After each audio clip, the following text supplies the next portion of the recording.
welcome to a brand new episode of Citizen Journalist Youngistan. Yes, the 7th phase of polling is over, and in less than a fortnight, the biggest election results are going to be out. But we've got for you the pulse of the voter, the issues that matter to you the most, and all that you want the new government that's going to be here pretty soon to address. This is a place for your voice, your opinion. Let's show you all that we've packed in on the episode this week.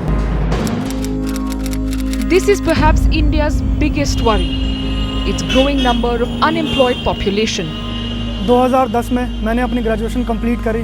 उसके बाद मैंने अपना नाम employment exchange में register करवाया, लेकिन मुझे वहाँ से अभी तक कोई रिप्लाई नहीं आया। 25 साल के हो गए हैं और घर के लिए कुछ कर सके, अनएम्प्लॉयड ही रह गए हैं। It was on 30th of September 2009 when my 22-year-old son Himanshu was brutally beaten and shot to death for urinating on the boundary wall of a petrol pump in Anand Vihar. 4.5 साल की लंबी लड़ाई के बाद कड़काडूमा court ने 5 लोगों को उम्र कैद की सजा सुनाई है। Now, one of the biggest issue of the youth is employment. Hundreds and thousands of students coming out of colleges find no jobs for themselves. The often talked about employment exchange that's been set by the government is not really proving useful, although a lot of money is going into sustaining offices like these. A lot of you have written to us on ibncj.com and told us that job opportunities are very rare to come by, and a lot of political parties are making that an election issue this time. We're yet to see if the new government can make any substantial changes for the youth to create more job opportunities. Now, CJ Youngistan's Vandana Anand is going out, meeting the youth of the capital city who have been looking for jobs for over years, but not one has come by.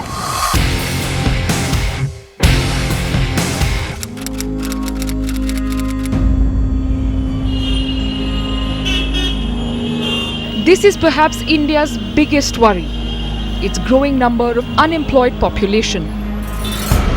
Despite as many as 900 government set up employment exchanges all over the country, the youth is finding it difficult to find jobs. So are the employment exchange offices really doing what they are meant to do? We decided to check. This is the scene outside the office of the Employment Exchange in Pusa Road, Rajinder Nagar. In the 2 hours that our cameras were set up here, we found not one person walk in or walk out. This weekday morning, one would expect this office that should help desperate job seekers to be crowded is absolutely desolate. The fact that there is not one person in sight at this branch of the New Delhi Employment Exchange perhaps speaks of how useful this office actually is. Our cameras were not allowed inside, but when I went in, I was told that facilities like vocational training and career counseling that would get the youth here existed only on paper. Perhaps why the job seekers are losing faith in this system, many not even aware of its existence.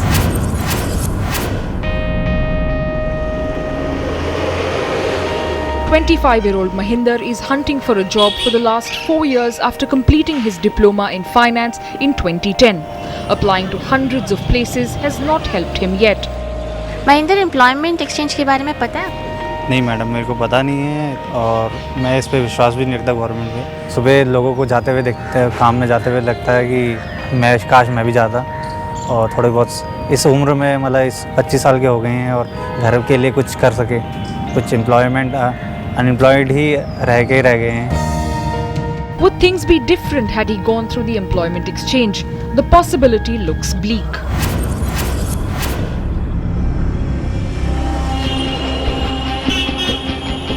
Amit completed his degree in hotel management from Bhopal in 2010, but even after 4 years of completing his studies, he remains unemployed and is struggling to find a job. 2010 में मैंने अपनी graduation complete करी। उसके बाद मैंने अपना नाम employment exchange में रजिस्टर करवाया, लेकिन मुझे वहाँ से अभी तक कोई रिप्लाई नहीं आया। मैं वहाँ कई बार गया, लेकिन वो लोग कहते हैं कि मार्केट में अभी कोई जॉब अवेलेबल नहीं है। Living without a job in the capital city is tough. While states like Haryana and Rajasthan give a paltry sum as unemployment allowance, Delhi job seekers don't even get that. आपको unemployment allowance मिलता है क्या? नहीं, दिल्ली में तो ऐसा कोई provision नहीं है। अनएम्प्लॉयमेंट को यहाँ पे ऐसा कुछ सुविधा नहीं दी जाती है। Now here are some facts to put this in perspective. Rupees 11 crore is spent on the maintenance of employment exchange offices in Delhi. These offices do not provide any vocational training or career counseling to the applicants. Worse, it has failed in its primary objective of providing jobs to millions of youth. The data shows a grim picture.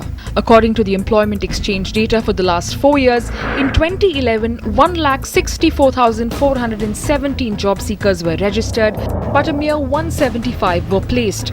In 2012, 1,38,327 job seekers were registered and only 1% of them got placed. In 2013, almost 1.5 lakh job seekers were registered and a shockingly small number of 73 got placed. In 2014, only 10 out of the 36,298 have found jobs till today. It's no surprise then that for the young unemployed voter like Amit, the Employment Exchange is only a closed door. Employment exchange पे तो भरोसा भी नहीं रहा, तो लोग online ही सब कुछ अपनी वैकेंसीज वगैरह देखते हैं, रिक्रूटमेंट देखते हैं, कहाँ निकली है जॉब, तो अब लोग वहाँ जाना प्रेफर भी नहीं करते. Arshdeep completed his mechanical engineering from the University of Leeds in the UK, but has not landed a job for the last 2 years. After coming back and when I started to apply at different job portals, but nothing happened. I mean, I was not even called for an interview.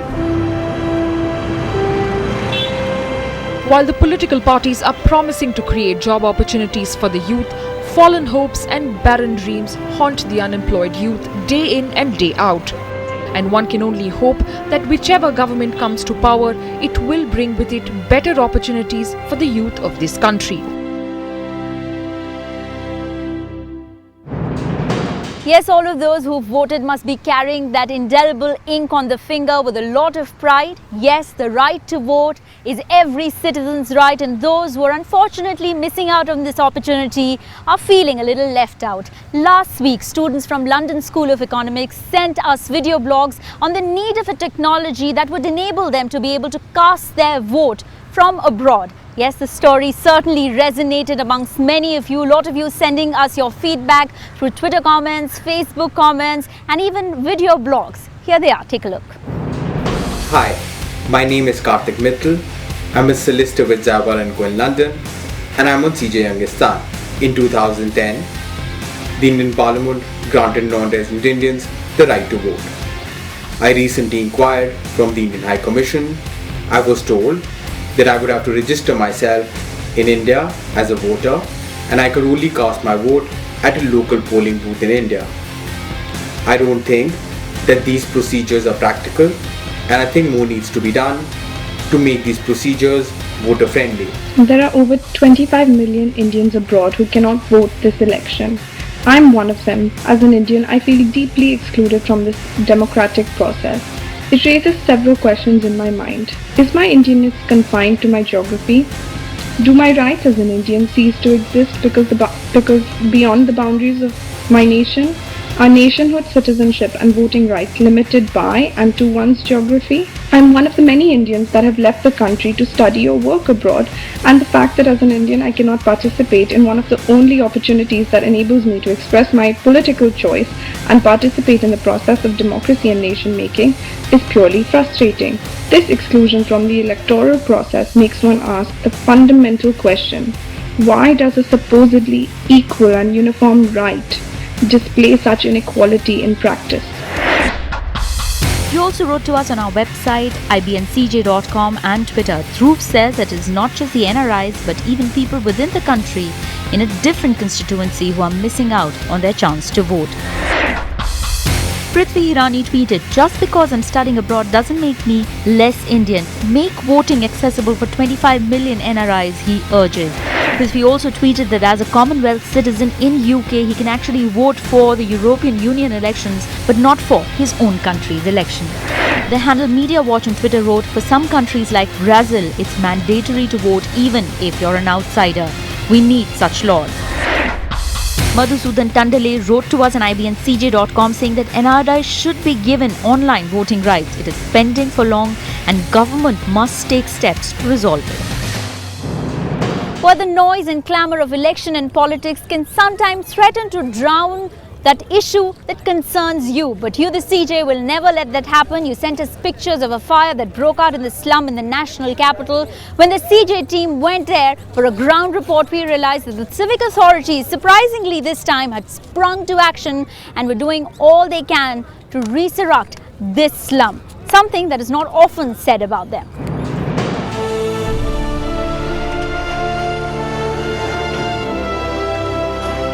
A fire engulfed the slum tucked away from view in the posh locality of Vasant Kunj in the capital city.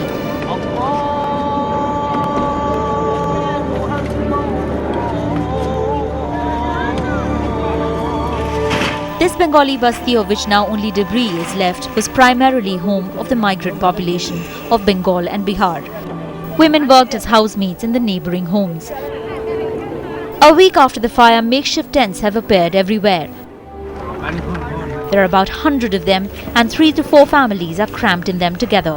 मेरा कुछ भी बचा नहीं, यहाँ से एक माचिस का तिल्ली भी हमने निकाल पाया है। कुछ भी नहीं बचा, बस बच्चे बचे और हम लोग बचे और कुछ नहीं बचा।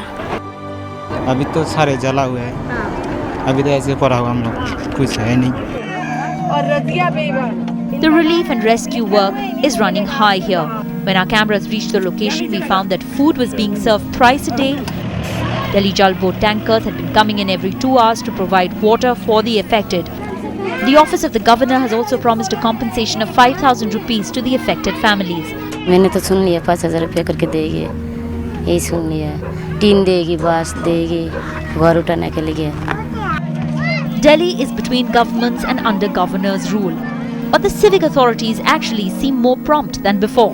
5,000 से एक बच्चा तो थोड़ा हो जाता है, एक बच्चे 3-4 बच्चे परिवार ज़्यादा है, कैसे गुजरा होगा 5,000 से? नहीं होगा ना। जो नुकसान हुआ है उसी हिसाब से जो 5,000 दे रहा है उसी में से कुछ नहीं होगा, तो इससे थोड़ा ज़्यादा चाहिए।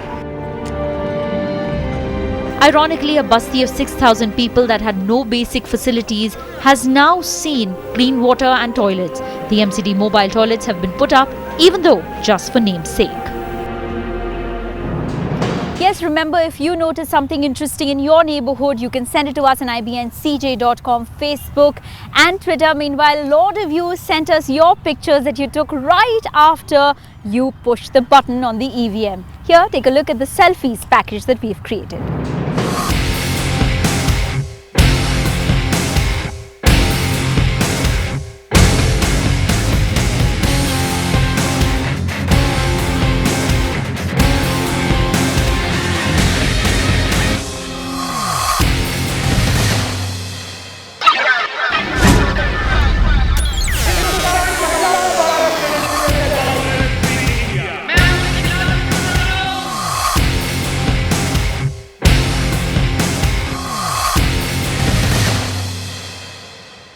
Welcome back. Now, PK Sharma lost his son in a senseless act of violence. He was shot at a petrol pump. Now, the family has been battling for justice for years, showing extreme grit and determination. The battle is far from over, but there is some respite coming from court. Akansha Pradeep met PK Sharma, who had also turned a citizen journalist, with us earlier to file this follow-up report.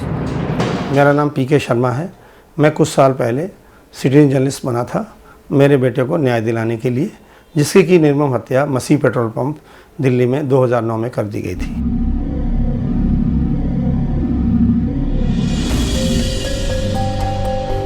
It was on 30th of September 2009 when my 22-year-old son Himanshu was brutally beaten and shot to death for urinating on the boundary wall of a petrol pump in Anand Vihar.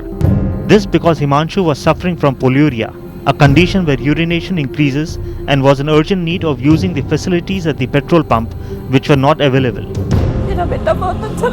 Heartbroken but determined to get justice, I knocked on every door, but all my pleas fell on deaf ears. This is when I joined hands with the CJ team and confronted the authorities. I have now contacted CNN, IBN and will continue my fight for the justice of my son with their help. मसीह के खिलाफ हम बहुत दिन से fight कर रहे हैं। Inquiry कर रहे हैं, इंक्वायरी अफसर आपको रिप्लाई दे देगा, बता दें। वो मेरे बेटे का मर्डर हुआ, ठीक है, और मुझे प्रेस वालों को अंदर लेके जाना है, दैट्स ऑल। सीजे प्लेटफॉर्म से मुझे बहुत इंकरेजमेंट मिला है। उन्होंने हमें बुला के काफ़ी इंकरेजमेंट दिया। Now finally, after a long wait of 4 years and a rigorous legal battle, the court has ruled in our favor. 4.5 साल की लंबी लड़ाई के बाद अप्रैल 2014 में कड़काडूमा कोर्ट ने 5 लोगों को उम्र कैद की सज़ा सुनाई है और 2 लोग अभी तक फरार हैं, जिनके लिए हमारी लड़ाई जारी रहेगी और जब तक कि उनको सज़ा नहीं मिल जाती है। Though this verdict comes as a respite for my family, there can never be a closure to this case. सिर्फ ये मुझे संतुष्टि हुई है कि जिन लोगों ने उसके साथ ऐसा किया है उनको ये सज़ा मिली है, लेकिन एक माँ के लिए ये खुशी नहीं है। मुझे लगता है कि मैं कुछ हद तक अपने बेटे को न्याय दिला पाया हूँ, लेकिन मेरी लड़ाई ये जारी रहेगी जब तक कि मैं बाकी अन्य दोषियों को सज़ा नहीं दिला पाता हूँ जो कि फरार हैं, और जब तक पेट्रोल पंप बंद नहीं होता है। Yes, it is a long battle for justice, and the Citizen Journalist team promises to be with the family in this battle. And now, as election season draws to a close, there will be a new government, there will be new netas. But will the attitudes, will the mindsets of the people really change? Now, in Mumbai last week, in a crowded bazaar in broad daylight, Sanjay Prasad and his wife were assaulted because he spoke out when his wife was being harassed in that very same market. Not one person in the crowd spoke up or stood with Sanjay as he was being beaten up mercilessly by 6 unknown men. The CCTV footage shocked the nation and it made headlines, and now Sanjay has turned a citizen journalist and he is asking why not one person spoke out.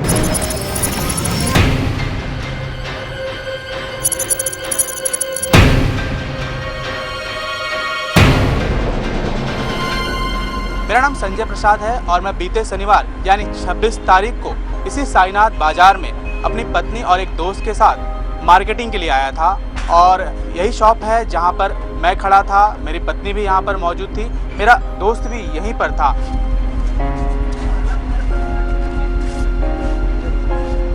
मैं कुछ इस तरह खड़ा था और मेरी पत्नी यहां पर खड़ी थी, और तभी उसने देखा कि एक जो पास में लड़का खड़ा है वो उसे ल्यूड रिमार्क्स पास कर रहा है। उसने मुझे बताया और उसके बाद मैंने उसे यहाँ पर बुलाया और उसे समझाने की कोशिश की, लेकिन उससे फिर मेरी गर्मा गर्मी हुई, बहसाबहसी शुरू हुई और मैंने उसे धक्का भी दिया। लेकिन कुछ ही मिनटों बाद वो अपने कुछ साथियों के साथ जो उसके साथ में खड़े थे वो उन्हें लेके आया। करीबन 5 से 6 उसके साथी थे वहाँ पर, और वो उन्हें लेकर आया और उसने मेरे ऊपर कह सकते हैं कि पूरी तरह से हमला कर दिया और मुझे मारने पीटने लगा।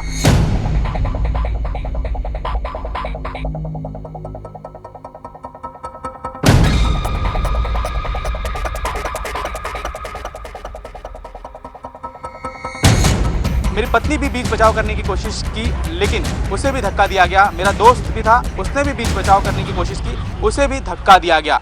लेकिन सबसे खास बात ये रही कि जो लोग यहाँ पर मौजूद थे, शॉपकीपर्स हो या फिर सेल्समैन हो या फिर जो लोग यहाँ से रोजाना गुजरते हैं इस मार्केट से, सभी ने देखा कि एक लड़के को उसके परिवार के सामने मारा जा रहा है, पीटा जा रहा है, लेकिन किसी ने बीच बचाव करने की कोशिश तक नहीं की। जो लड़का था पूरी तरह से एग्रेसिव था और गाली गलौज कर रहा था, मारपीट कर रहा था, और उसके साथ में जो लोग थे वो काटने की बात कर रहे थे कि इन्हें काट दो, इन्हें पार्सल करके भेज दो। इस तरह से उसे प्रोत्साहित कर रहे थे, उस पूरे मॉब को प्रोत्साहित कर रहे थे कि वो ऐसा कुछ करे कि इस लड़के को काफ़ी हर्ट हो। मैं दिखाना चाहूँगा कि सर पर यहाँ पे जो चोट आई थी, टाके भी लगे थे, यहाँ पर सर पर वार किया। ऐसी घटनाएं हमेशा इस तरह की होती रहती हैं। ल्यूड रिमार्क्स, ल्यूड कमेंट्स जो होते हैं इस तरह से पास हमेशा किए जाते रहते हैं। जो लड़कियां जाती हैं, जो महिलाएं जाती हैं, उन पे कमेंट्स किए जाते हैं, ल्यूड कमेंट्स किए जाते हैं, डबल मीनिंग जैसी बातें की जाती हैं। मैं अपील यही करना चाहूँगा, लोगों से भी अपील करना चाहूँगा कि अगर उनके साथ इस तरह की घटनाएं होती हैं, अगर उन्हें कोई छेड़ता है तो उसको ऐसे ही ना जाने दे, क्योंकि कभी भी वो कहीं भी, चाहे जुहू चौपाटी हो, चाहे भीड़ भाड़ का एरिया हो, कहीं भी वो उसका शिकार हो सकती हैं। वो इस चीज़ को आगे लाएं, ना कि इसे दबने दें। Yes, the citizens have spoken, they have voted, and now it's time to wait for the results. Yes, Citizen Journalist is truly a citizens platform. We're waiting for your feedback. You can connect with us on ibncj.com, Facebook, Twitter. So until next week, goodbye. Goodbye.